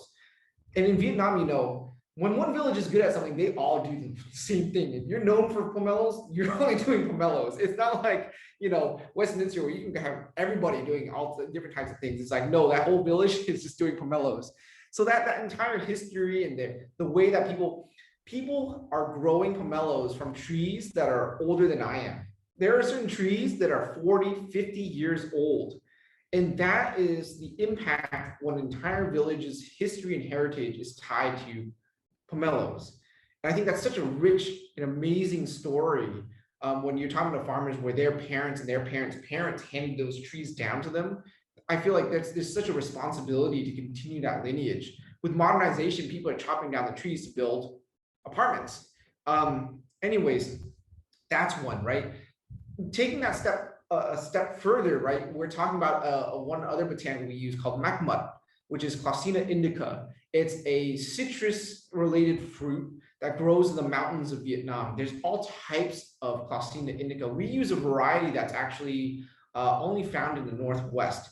And with the native tribes there, like the Nung and the Hmong and the tribes in, like, say, the Sima region, for example, we look at what botanicals are uniquely important to these communities, and they use this fruit for medicine, for seasoning, and just to preserve, so you have a source of vitamins through the cold season.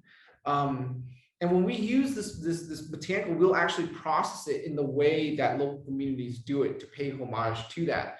And we'll actually pay farmers to even process the goods. So they don't use the fresh fruit, but they'll actually sun dry it. So we don't machine dry anything, we sun dry it because that'll give you a different flavor. So that's also another way that terroir or even ethnobotany impacts a product, is making that distinction with the people who are tending your crops and how they would treat the botanicals. So that's why the idea of terroir is so important, as opposed to us going in there and saying, hey, this pomelo is sweet, we're going to take it and kind of remove it from the context entirely.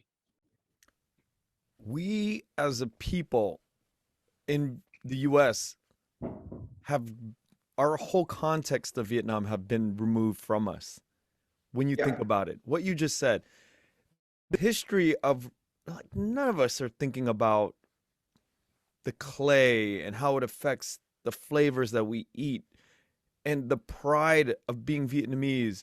When we say we're proud of being Vietnamese, or when I was saying that when I was 17 or 19 and getting tattoos of Vietnam, what was I proud of? What did we know? You know, what did the sons and daughters of Vietnam really know in the 80s and the 90s? You know, what we didn't know that there were these very specific flavors, trees that were older than us that existed, you know, and these are markers that are being destroyed, I think, every day in Vietnam now, and being lost to our heritage. I completely agree, and I think it's sad, but I also think that the emotions and that willingness to define and to have those statements of being proud to be Vietnamese. I think, like, in middle school, there was the whole Viet Pride, Asian Pride thing. You know, everyone had an AOL account, like Asian Boy Pride, like 88 or whatever. You know, I think it doesn't diminish from that. I think, like, that emotion is still very authentic and it's still very real, and it's a product of our environment. Like, if you think about it, that feeling or that statement of Vietnam Pride or Viet Pride, you can look at that as a fruit that is a part of this terroir, a product of this terroir in which we grew up. In California, for example, you know, being removed from the homeland, growing up in a place where there is a lot of contradictions. Like, I think growing up Vietnamese in an American society where we're not the majority anymore, and dealing with these micro conflicts and things like that, how to navigate being Vietnamese in America, for example. And then when do you become American as opposed to Vietnamese? All those kinds of things that is our terroir, essentially. So I think Terroir. Exactly, and I think that's something that is becoming a part of the Vietnamese fabric. Whether you live in Vietnam or not, I think that still is authentically Vietnamese to me. But I think, like, the things that we're doing here is, I think that one of the things that I hope to do with some guys to create that avenue for people who want to learn about that and to become proud in different ways about Vietnam. to spark that kind of curiosity for the next generation, or for people who are removed from the homeland, and saying, you know, there is so much depth to where we come from, and it's no longer just a war, it's no longer just a forbidden place that we're not allowed to go to, but there's so much insane, just, yeah, I've been fortunate to live here for 5 to 6 years now, and I feel like every single day I undergo a new existential crisis of not understanding what it means to be Vietnamese, because every day I understand more about how little I understand of Vietnam. But it doesn't mean that we are not Vietnamese. It doesn't diminish our Vietnameseness. It just means that we have so much to learn about what we have now, so that we can better inform where we go in the future. That's I think the journey in which Sông Cái is engaged in with the entire Vietnamese community, diaspora, and in the homeland. So I want to talk about two more aspects of what you do with the gin. Sure. The aromatic profiles is something that I wonder. I'm curious about who's on the end of the tasting and the dictating of its profile, and who's giving it a little more of this, a little bit more of that, right? So do you is it in you? Is this ability of choosing the profile is something that you've studied, or is it handed off to somebody else? That's the first question. And the other question is similar, but it's more of the aesthetic profile of the brand.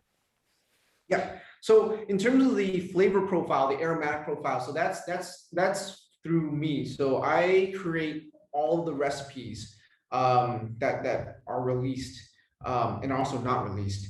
And this is interesting because I just had an interview yesterday asking the same question.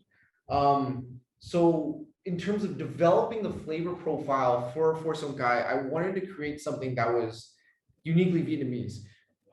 Meaning, how do we create a flavor profile that is representative of the principles of Vietnamese approach to flavor and aroma?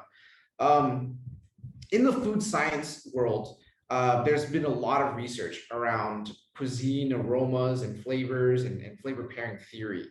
And there's a lot of different theories, but the prevailing theory is there's a huge difference between the West and the East. And they talk about it in terms of congruent and complementary flavor pairings. So when people, and they did this in a way that they databased all different types of predominant recipes in different regions of the world, and the predominant recipes and the amount of ingredients, what ingredients were in them, and what flavor compounds were in all the ingredients, and they mapped it out. And what they found was, say, like, for example, French cuisine as opposed to Asian cuisine. Here is mostly East, Southeast Asian. So we're not talking about South Asia or say like Russia, for example. The amount of flavor compounds in a French dish was not anywhere compared to an East Asian dish. What that meant was and what they found was our approach to flavor pairing is in Asian food and Southeast Asian food is complementary, not congruent. So what that means is in the French cuisine, you can go to a steakhouse, you can go to a boucherie or something like that. You can get foie gras served a bed of creamy, pureed potatoes, for example. So it's basically cream on cream. So cream flavor profile amplifying other creamy flavor profile, right? Whereas in Vietnamese, you would call that nhây, right? Our concept is nhây. You eat that and it's like, oh, that's too nhây. You have to cut it with something. You have to cut it with acidity. There you go. When you're talking about your love for acidity, I automatically thought that our approach to acidity is we always have to have something to lift, right? The use of fresh herbs is also the same thing. When you're eating trứng vịt lộn or hột vịt lộn, and you have to have dao dam, that is also complementary, right? Whereas you can take eggs, right? In the French tradition or in the American tradition, you put butter and milk in there and you whip it up so it's more richness on top of richness. Whereas our instinct is you put dao dam in there.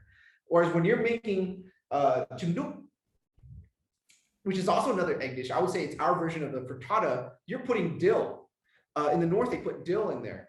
And that again is it's a complementary flavor profile that cut the richness of egg. That's one. And the other that I gained a lot of inspiration from was around our approach to medicine. So a lot of people think of Vietnamese medicine as thuốc bắc, which is not true. We have also thuốc nam. So when we talk about the history of Vietnam, it's fascinating. And I actually think that this comes down to anthropology and linguistics, because the Chinese word for Vietnamese people is Dre Nam Run. But the region of Vân Nam is called Dre Nam. So the word for Vietnamese people is the people from Dre Nam, which is the southern third of China, essentially. It's the south part of the southernmost mountain pass. Is that the same as Yunnan? I think so. I call it Vân Nam because that's what we call it in Vietnamese, but I think it is Yunnan.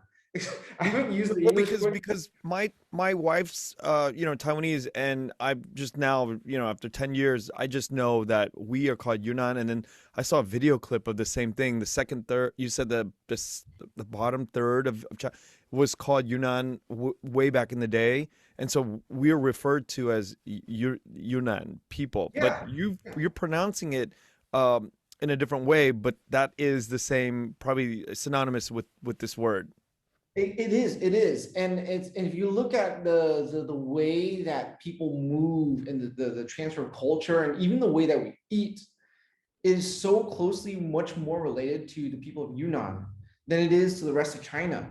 It's incredible. So the reason why I bring this up is there's so much of our medicine that's actually mostly more related to what's going on in Yunnan than the rest of China. Whereas thuốc bắc is this blanket term, but we really have to break it down, because thuốc nam is more of what we call dân gian, and that is more of the Vietnamese people. So I spent a lot of time with medicine women and people in the field of these traditional medicine practices to see how they create tinctures. And tinctures is the way that we traditionally created medicine, whether it's dễ gió, when you're all of a sudden you be cúm, and they have this root that they make a tincture out of, and you take a drink of it, or you even, in really extreme circumstances, put it in your nose, and just like, it's like a steam bath for your nose, much more intense. So all these things, like what is traditionally, because gin was for a certain time traditionally considered medicinal. And the way that Vietnamese approach alcohol that carries flavors or essence of botanicals is also supposed to be semi-medicinal.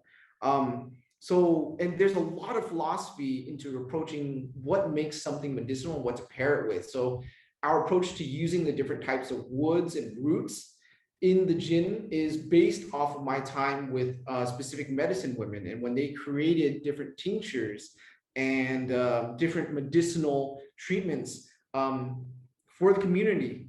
And this can be enjoyed leisurely. So it's no different from an Amaro in Italy. It's no different from bitters, but we just call it rượu thuốc. And so that's also another huge influence for me, is this traditional way of approaching alcohol and botanicals in Vietnam. We just don't have juniper, that's it. So those are the two things that really influenced me in terms of developing the flavor profile and the aroma profile for Sông Cái. So you have complementary flavor profiles, so not congruent. So you have spice with sweet, for example, because in Vietnam, we wouldn't just eat something that's sweet. Sweet things have to be accompanied with spice. You can talk about kẹo lạc or kẹo đậu phụng, right? You have to have ginger in there to cut the sweetness. Or oh my. Right? Oh my, the same thing, right? Saltiness. And that goes back to the Vietnamese pride thing for me. These grandmothers gave me oh my when I was growing up, and I loved it. I loved the orange peel, ginger. Sometimes they made it with a little bit of spice, and it was sugary, and it was not too sugary because it had the tamarind in it. Yeah, right? Yeah. There was always, in the oh my's, there's always sour. Yeah. There was always sweet. There's always bitterness, right? Spice. licorice, the what do they call that? Um, Cam Thao. Gum Tao. Gum Tao. Yes. You know, Daniel, it is so pleasurable talking to you about food because you truly understand the background of all of this stuff. I'm blown away. I mean, it's like you know, I thought that I was always tuned into this stuff. I mean, tuned in on a very natural layman's, you know, side. I'm very I enjoy this stuff. I can taste it. I can experience it because I'm just very aware of these things. Um, but to talk to somebody like you who can really just, you know, licorice is gum tao, and it's just to understand, you know, have somebody as a sounding board on the other side, you know, really break this science stuff down is amazing. Absolutely Yeah. amazing. It's always fun to talk to people who are interested in this, because I think it's so, when you start to pay attention to the details, it's so rich, right? Like I tell our staff all the time. So most of my staff are born in the 90s. So they're, even though they grew up in Vietnam, there's a detachment from the tradition still. Is when we're talking about the concept of sweet in Vietnamese culture, is the, okay, so there's a new phenomena, right? Of the world is so captivated by umami. Um, so then the question then becomes, what is umami in Vietnamese? And my answer is not, because when you talk about a pho broth being not, it's not like sugar. It's Right. not because of umami. Absolutely. Yes. And when you look at and you look at culinary anthropology, when you read the older textbooks of food in Vietnam and the way it's talked about, almost always the concept of ngot refers to umami ngot, not sugar ngot. Because if you go back and you live in the rural countryside, rural countryside, where you're not talking about where people have access to white sugar, sugar harvest is only once a year. So most people aren't putting sugar in everything. And you derive sweetness from umami, from simmering of bones, from, you know, fermenting soy into thuong, and then nước mắm. You know, nước mắm has sweetness to it because of the umami. And I think that is such, because it changes our perspective of a people to flavor development, flavor profile. So I think that's why none of our gins, well, except for the sweet fruit flavored gin, but that's going on another theory tangent in Vietnam. But none of our gins are overtly sweet. It's because we, as a Vietnamese people, aren't fixated by sweetness in terms of sugar sweetness. We're fixated in sweetness that's derived from cam thao. And that's why cam thao is in the gin, to develop this perception of sweetness, but not from a sugary substance like fruit, but from glyceric acid in the cam thao. So that's one of the ways that we develop, or I develop these, is taking inspiration, trying to learn from our elders.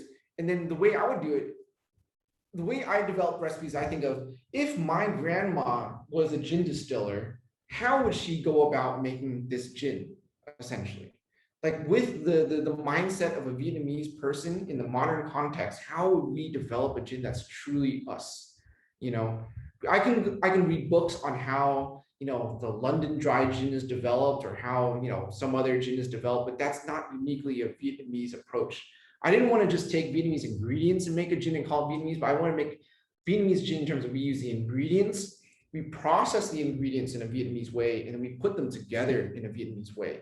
Gin is just the Trojan horse, essentially. Yeah. Yeah. Now, what about the aesthetics of the brand? So the aesthetics, so this is very, very, very interesting. So the aesthetics, Nung, so Nguyen Nung is our marketing and branding director. She should be on this interview as well. I try to convince her to come, but she didn't want to. She'll see this later and maybe get upset about this. But so she's our marketing brand director, and she actually heads up and is in charge of being the guardian of the brand. So everything that was set up in terms of the brand guidelines, and then developing and maturing that is really in part of her work. And the thing around the aesthetics that we wanted to do was, again, the aesthetics had to represent something uniquely Vietnamese. So our front label is very minimalist. It's very indicative of paying homage to our roots in the mountains of Vietnam. The first gin is an indigo label. I actually have it on the desk here. Yeah, there you go. So it's an indigo label because everything in the north is dyed with a base of indigo. So you can have a brown shirt, but the base of that was indigo starting. So that's paying homage directly to the Northwest Highlands where we started the brand. The back label and all the artwork is actually, everything is done in the style of Hang Chong, and Hang Chong is one of 3 indigenous native drawing art styles in Vietnam. And the thing that's crazy is there's only one last remaining artisan alive. His name is Daniel Nguyen, and he hasn't been able to find anyone to pass this on. And he's very old. Once he's gone, then everything will become museum artwork essentially. So that was just natural. We had to do something like that to tell that story, to tell his story, and to try and preserve it while it's living, essentially, and build it. So we're not in the business of making museums, but we worked and consulted with him on how can we bring Hang Chong, his lifeline, into something that's modern. And he consulted with us on these labels, and it goes into Vietnamese spirituality. So our first label here is actually, so Hang Chong is traditionally was painted for many reasons, but it was most known to be, so I actually live right 1 block away from me. So I live on a street called Hang Mai, and the street 1 block that way is Hang Chong. And Hang Chong was a street that they used to be the hub for trading these paintings. And Vietnamese people used to collect these paintings, especially during that, to decorate the family altar with. And they always were painted by with these elaborate motifs of Vietnamese spirituality, of Vietnamese life. So the Vietnamese spirituality that's often depicted in Hang Chong is Đạo Mẫu. Đạo Mẫu is it's the mother spirituality. So this starts to get into culture a little bit, and I promise this all ties together somehow. Yeah. Sông Cái, like why the name Sông Cái, and then also the whole Đạo Mẫu theme. So Cái, if you know, is Cái is a female word. So Cái is often when you talk about Cái and Đực, right? So Cái is female and Đực is male, but Cái is also used to talk about anything that's the largest or anything that's the most predominant or the giver of life. So non Cái, đường Cái, things like that. And it's essentially rooted in the fact that Vietnam as a civilization was matriarchal before the introduction of Confucianism by the Chinese, where we started to switch to patriarchy, where everything's passed down through the male side of the family. And this is evident because the spirituality in Vietnam before the introduction of Buddhism, before the introduction of Catholicism, was Đạo Mẫu. And Đạo Mẫu is a spirituality that worships mother beings. So there's 4 major Bà Chúas, and the one that's on the back here is a lady by the name of Bà Chúa Thực Ngàn, is the forest goddess. And she's in charge of protecting the forest and is one of the giver of life to civilization. And so that's the motif that we have on the back of this one. And he found it fitting to use the mother goddess as the first one because we came from the Northwest Highlands as our starting point. So all the major gins that we've released still use the Hang Chong painting, but our goal now is from Hang Chong is to work with other artists in Vietnam to tell their stories of that different art style, for example. So that's essentially the story behind the aesthetic. Is other than making gin, we're still trying to be proud of Vietnam. Is we realize that art is often overlooked, and as a bottle that's sitting on a bunch of shelves, like we thought the bottle is a perfect vessel to tell the story of art, and it being a transparent bottle, we would figure that all the other releases from then on, we're going to try and use a different art style to tell and shed light on a different style in Vietnam. So the next one, we're trying to find a more young style of art, for example. Who knew? Who knew alcohol would be so connected to so much story, traditions coming out of Vietnam? I mean, we always knew it. I mean, we drink whiskey and scotches, and we subscribe to their stories of the Irish stories, the Scottish stories, and we buy it. We buy into it. And where's our shit? Where's our stories, right? Absolutely. It's completely, that's what I would really hope to see maybe in a decade or so, is like people who are geeking out about the Vietnamese heritage or story behind a spirits brand, like they do with, Macallan, like they do with, Lagavulin Highland. and yeah. Yeah, right. So I think that's something that I'm really, hopeful for. And I think we're gonna get there. I think slowly but surely, I think we're gonna get there. And I think it's a matter now of instilling pride in us first, so that we can preserve what we have now, so that we can make that conscious decision on how do we move forward. I think that's the things. Like when I think of like this, Vietnam's at a crossroads. We are a young but very rapidly changing community. When I see people like Daniel Nguyen, who's in his late 70s, he's the only guy left. Whatever I say, like, you're the only guy left that can draw this stuff. Like, you need to have bodyguards. You can't be driving. Get this man off the streets. Or like one. And it's so sad. Like I think like he's only one example of our journey doing Sông Cái. When we're trying to figure out how do we instill Vietnamese culture and identity into this product, into this brand, we come along more instances of things that have been long lost. And when I'm talking about long lost, I'm not talking about 50 years ago. I'm talking about in the last 10 years, lost because the last person passed away. When we come across that, it becomes it builds that anxiety of like, we need to move faster.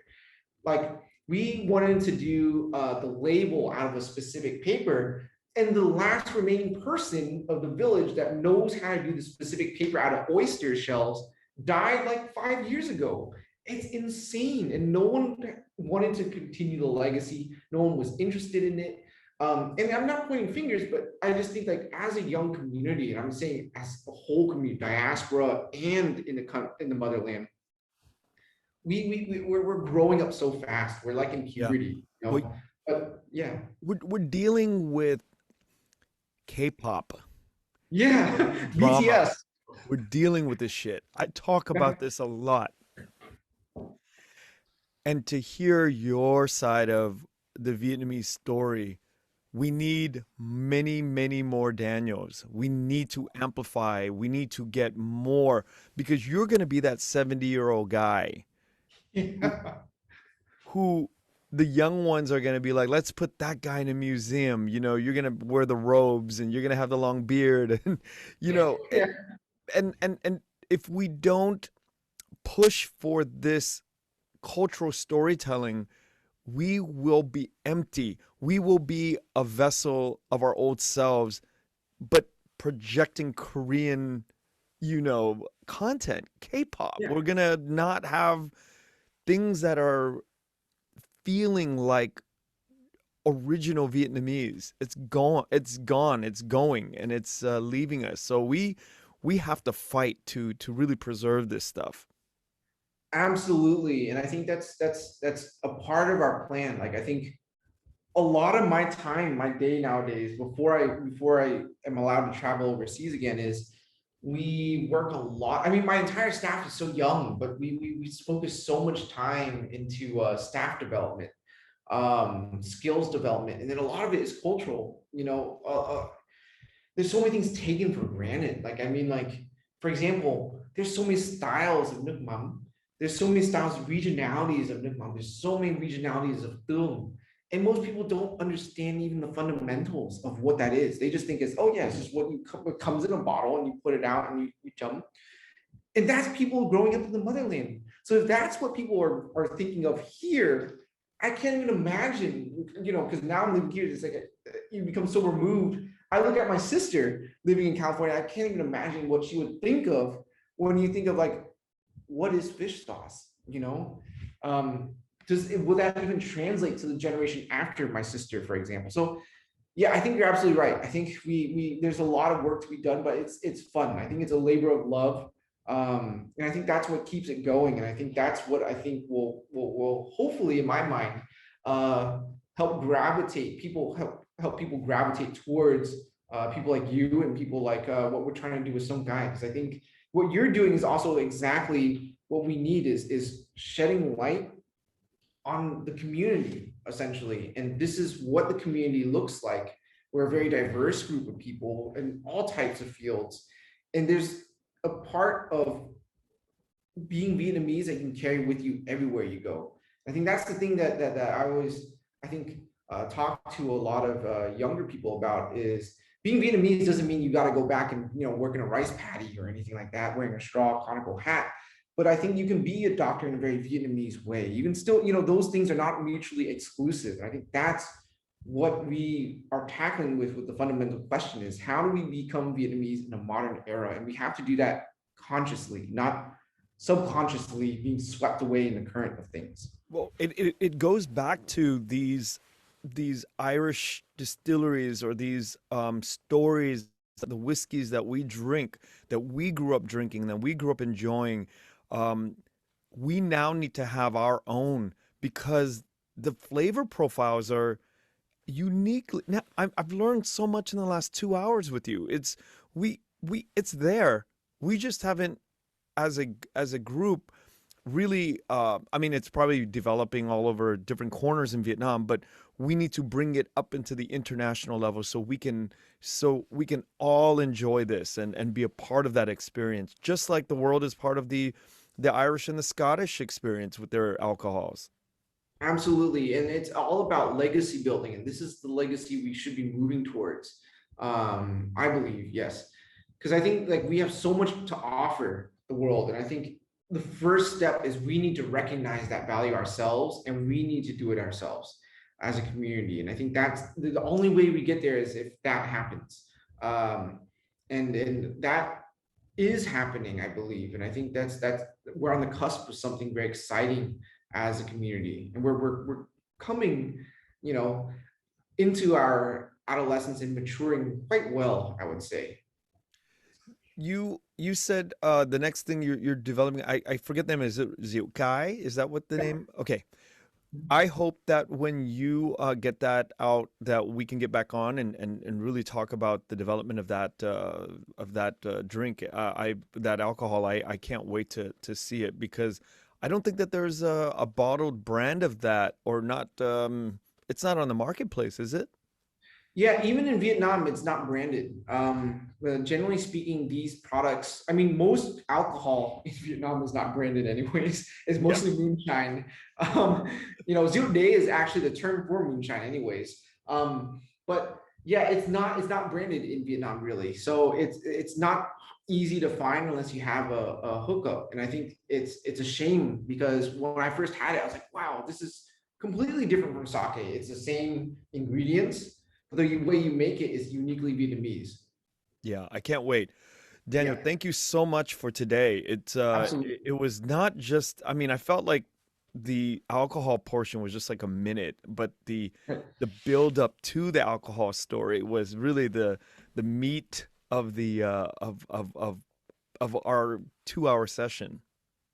Yeah, and I thanks for having me, Ken. I think this is actually for me, I would say the most meaningful interview that we've done for Sông Cái, because I think it's so getting into tune with the community, and where we're really trying to speak to our audience is this is our home base, and where are we going as a community. And I think that's, to me, I think it's very, very, very heartfelt.